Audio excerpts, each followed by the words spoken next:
दोस्तों, सबसे पहले सब्सक्राइब करें, नोटिफिकेशन बेल दबाएं और सबसे पहले वाली ऑप्शन ऑल करें, जिससे हमारी आने वाली नई वीडियो की नोटिफिकेशन आपको फ़ौरन मिल जाएगी। जय श्री राम भक्तों सुबह की वीडियो में जो हमने आपसे प्रश्न पूछा था कि जामवंत जी के पिता का क्या नाम है, तो उसका उत्तर है जामवंत जी परम पिता ब्रह्मा जी के पुत्र हैं। चलिए भक्तों, आज की कथा श्रवण करते हैं।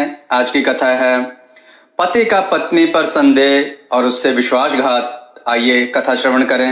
एक गांव में एक पति पत्नी रहते थे, कमल और रोली। कमल खेती करता और पैसे जोड़ता, रोली सिलाई बुनाई से कुछ और पैसे जोड़ती। दोनों को एक दूसरे पर जान से अधिक भरोसा था और इसी कारण से दोनों खुशी खुशी अपना काम करते और 2 टाइम का खाना खाते और सो जाते। लेकिन यह बात सोम को पसंद नहीं आई। सोम उनके पड़ोस में रहता था, कुछ काम नहीं करता था और पूरा दिन घर में शराब पीकर पड़ा रहता। उसने कमल और रोली के बीच में दरार डालने का तय कर लिया। उसने कमल के कान भरने शुरू कर दिए।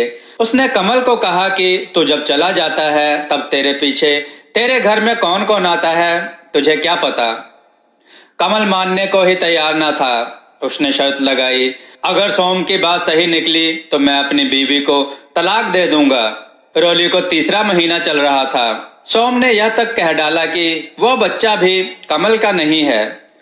अब कमल के मन में अशांति सी हो गई। वो ना चाहते हुए भी सोम के बातों में भरोसा कर रहा था। उसको रोली जान से ज्यादा पसंद थी। वह यह समय उसको जरा सा भी नाराज करना नहीं चाहता था। लेकिन एक बार सोम के कहने पर वह काम के लिए सुबह निकला और सोम के घर में जाकर छुप गया।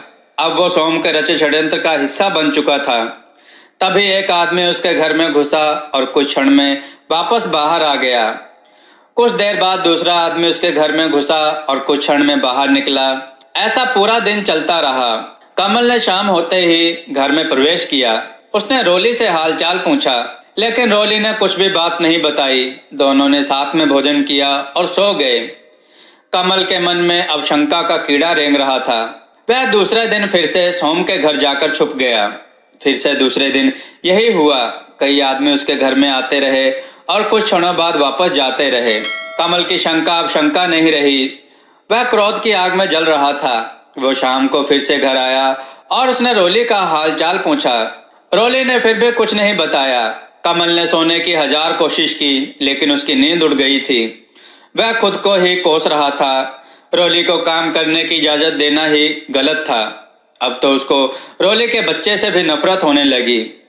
दूसरे दिन कमल बिना कुछ बोले घर से निकल गया। शाम को जब वह घर वापस आया तो रोली किसी अनजान आदमी के साथ बरामदे में हंसकर बात करती हुई उसको दिखी। उसका गुस्सा 7वें आसमान पर चढ़ गया।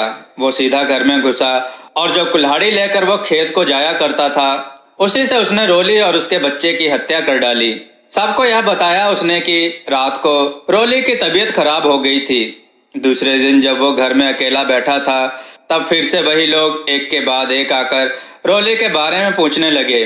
कमल के पूछताछ करने पर पता चला कि रोली सबके लिए मटके में ठंडा पानी पिछले बरामदे में पेड़ों की छांव में जमाती थी।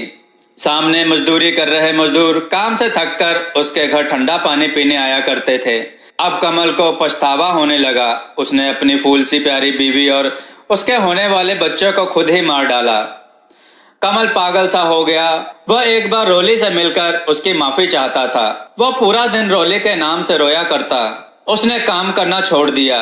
उसका घर बार सब लोगों ने हड़प लिया और उसके पागलपन की वजह से उसे गांव से बाहर निकाल दिया गया। कहते हैं वह गांव में रोली रोली करता भटकता रहा। अंत में रोली के वियोग में उसकी भी मृत्यु हो गई। भक्तों, आपको यह कथा कैसी लगी? अपने विचार और सुझाव कमेंट में जरूर दें। हमारी कथाओं को लाइक करें, हमारे चैनल को सब्सक्राइब करना ना भूलें और हमारी कथाओं को शेयर जरूर करें, जिससे लोगों को अच्छी बातें सीखने को मिलें। जय श्री राम भक्तों।